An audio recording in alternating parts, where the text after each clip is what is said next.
Tahun 1914, Eropa tampak damai, tapi bayangan perang sudah menunggu. Di kota kecil Sarajevo, satu tembakan menembus keabadian. Archduke Franz Ferdinand, pewaris Austria-Hungaria, tewas ditembak oleh nasionalis Serbia, Gavrilo Princip, yang menentang dominasi Austria-Hungaria di wilayahnya dan ingin kemerdekaan Serbia. Dalam hitungan minggu, seluruh benua akan terbakar dalam perang yang menelan puluhan juta nyawa. Bagaimana satu kematian bisa mengubah dunia? Simak terus. Satu tembakan, satu kota, satu hari dan dunia terguncang. Dalam Perang Dunia I, sekitar 17 juta orang tewas dan 20 juta lainnya terluka. Semua ini bermula dari ambisi, kesalahan diplomasi, dan konflik kekuasaan yang menumpuk selama puluhan tahun. Tapi perang ini bukan hanya soal senjata. Ini tentang manusia yang terjebak dalam keputusan besar yang bahkan tidak mereka pilih.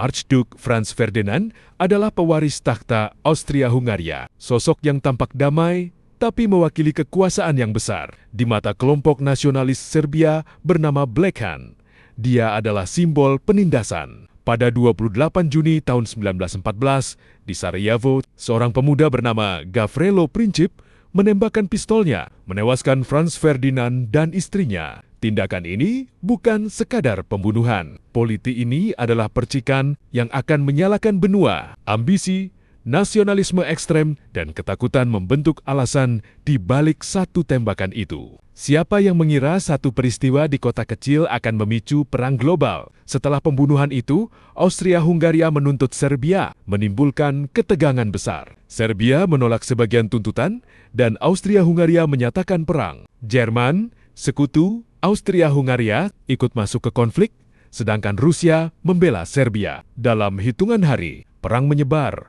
Perancis, Inggris, dan kemudian Amerika Serikat ikut terlibat. Penyebabnya bukan hanya satu tembakan. Ada nasionalisme ekstrem, perlombaan senjata, aliansi rahasia Triple Alliance versus Triple Entente, dan ambisi untuk menguasai wilayah dan kolonial. Eropa seakan menunggu ledakan, dan percikan itu datang di Sarajevo. Para tentara berperang bukan hanya melawan musuh, tapi juga menghadapi lumpur, hujan, kelaparan, dan penyakit di parit. Tank pertama kali digunakan, gas mustard membunuh secara diam-diam. Senapan mesin menambah teror di medan perang. Shell shock istilah pertama untuk trauma psikologis akibat perang menunjukkan sisi manusiawi dari perang ini. Keberanian dan ketakutan berjalan beriringan. Perang ini bukan hanya pertarungan senjata. Ini adalah ujian terhadap kesabaran, kekuatan fisik dan mental manusia. Setelah 4 tahun perang brutal, beberapa negara harus menanggung kekalahan pahit. Jerman, Austria-Hungaria, Ottoman, dan Bulgaria kalah. Kehilangan wilayah, ekonomi hancur, dan rakyat menderita. Sementara itu, Inggris, Prancis, Rusia, dan Amerika Serikat muncul sebagai pemenang, membentuk tatanan baru di dunia. Tapi kemenangan ini pahit.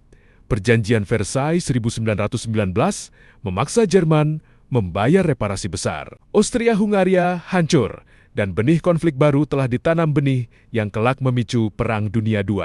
Perang ini menunjukkan bahwa menang atau kalah bukan hanya soal teritori, tapi juga soal bagaimana perang meninggalkan trauma sosial, politik, dan psikologis yang panjang. Perang Dunia I mengubah dunia secara total. Kerajaan lama runtuh, jutaan keluarga kehilangan anggota, dan teknologi perang berkembang pesat. Tapi yang paling penting, perang ini meninggalkan pelajaran besar bagi manusia. Konflik kecil bisa menjadi bencana global. Diplomasi lebih baik daripada kekerasan. Belajar dari sejarah adalah kunci untuk menghindari pengulangan tragedi. Sejarah Perang Dunia I mengajarkan bahwa ambisi, kesalahan diplomasi, dan ketakutan manusia bisa memicu kehancuran yang luas. Perang Dunia I bukan hanya tentang senjata, parit, dan strategi ini, tentang manusia dan keputusan mereka. Satu tembakan di Sarajevo mengubah dunia selamanya. Saat kita menonton sejarah ini, pikirkan, keputusan kecil hari ini bisa mengubah jutaan hidup. Apakah kita cukup bijak untuk mencegah tragedi berikutnya? Sejarah ini bukan hanya untuk diingat, tapi untuk direnungkan. Karena dunia bisa saja menghadapi pilihan yang sama, dan jawaban kita akan menentukan masa depan umat manusia.